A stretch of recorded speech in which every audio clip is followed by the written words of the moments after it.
சொல்லு, நீ சாட்சி சொல்லு, நீ சாட்சி சொல்லு, நீ சாட்சி சொல்லு. பெண்ணை பலாத்காரம் செய்து கொலை செய்ததாக கைது செய்யப்பட்டவனை பார்த்து இவனையெல்லாம் உயிரோடு விடக்கூடாது என்று பெண் ஒருவர் ஆதங்கம் தெரிவிக்க, இதே வேகத்துல கோர்ட்டில் வந்து சாட்சி சொல்லுமா, இவனுக்கு தண்டனை வாங்கி கொடுக்கிறோம் என்று போலீசார் பதிலளித்த சம்பவம் நிகழ்ந்த இடம் கள்ளக்குறிச்சி மாவட்டம் சின்ன சேலம் அடுத்த வடக்கு காட்டுக்கோட்டாய் கிராமம். இந்த கிராமத்தில் உள்ள பால் சொசைட்டிக்கு கடந்த 26ஆம் தேதி மாலை பால் ஊற்றச் சென்ற இளம்பெண் மாயமானார். 2 குழந்தைகள் மட்டும் வீட்டில் இரவு முழுவதும் தனியாக இருந்துள்ளனர்.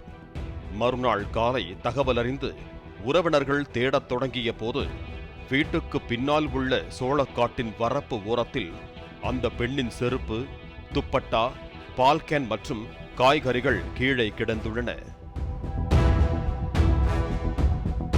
சோளக்காற்றுக்கு உள்ளே சென்று பார்த்தபோது அந்த பெண் அரை நிர்வாணமாக கழுத்து நெறிப்பட்டும் வாயில் இரத்த காயத்துடனும் சடலமாக கிடந்தார். சம்பவ இடத்திற்கு மோப்பனாய் கொண்டு வந்த போலீசார் அங்கு தடயங்களை சேகரித்தனர். முதற்கட்ட விசாரணையில் அந்த பெண் பலாத்காரம் செய்யப்பட்டு கொடூரமாக கொலை செய்யப்பட்டது தெரிய வந்தது. கொலையாளியை பிடிக்கும் வரை சடலத்தை வாங்க மாட்டோம் என்று தெரிவித்த உறவினர்கள் போலீஸ் வாக்குறுதியை ஏற்று சடலத்தை வாங்கிக் கொண்டனர். 31ஆம் தேதி வரை குற்றவாளியை கண்டுபிடிக்காத நிலையில் காவல்துறையை கண்டித்து பாமக சார்பில் சின்ன சேலத்தில் ஆர்ப்பாட்டம் நடத்தப்படும் என்றும் அறிவிக்கப்பட்டது. இதையடுத்து டீக்கடை ஊழியர் குமரேசன் என்பவரை பிடித்து விசாரித்து வருவதாக போலீசார் தெரிவித்தனர். போலீஸ் விசாரணையில் பல திடுக்கிடும் தகவல்கள் அம்பலமாயின.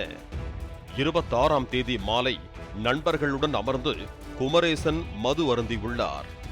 நண்பர்கள் புறப்பட்டுச் சென்ற பின்னர் போதையில் தனியாக அமர்ந்திருந்த குமரேசன் அந்த வழியாக பால் சொசைட்டிக்கு சென்றுவிட்டு வீடு திரும்பிய பெண்ணை மறித்து ஆசைக்கு இணங்குமாறு கூறி அழைத்துள்ளார்.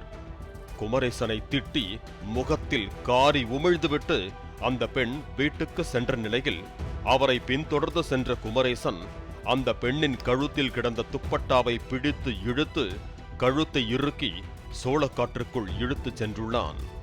கீழே விழுந்ததால் தலையில் பலத்த காயமடைந்ததாலும் கழுத்து இறுக்கப்பட்டதாலும் அந்த பெண் உயிருக்கு போராடி கொண்டிருந்ததாக கூறப்படுகிறது.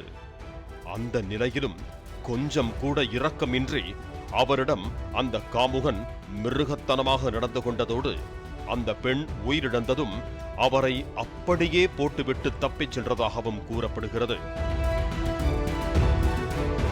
கொலை சம்பவத்தை நிறைவேற்றிவிட்டு 5 நாட்களாக வீட்டுக்கு வராமல் தான் வேலை பார்க்கும் டீ கடையிலேயே தங்கிய குமரேசன் ஊருக்கு திரும்பியதும் அவரிடமும் போலீசார் விசாரித்தனர்.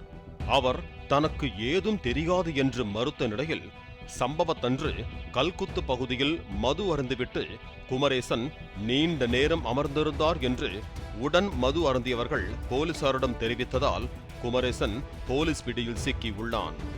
கொலை செய்துவிட்டு மோப்பநாயிடம் சிக்காமல் இருக்க தனது 2 கால்களையும் ஓடை தண்ணீரில் நனைத்துவிட்டு சென்றதாக குமரேசன் போலீசாரிடம் நடித்து காட்டினான்.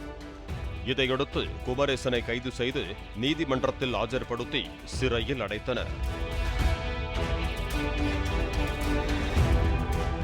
பாலிமர் செய்திகளுக்காக சின்ன சேலம் செய்தியாளர் சங்கர் மற்றும் வேல்ராஜ்.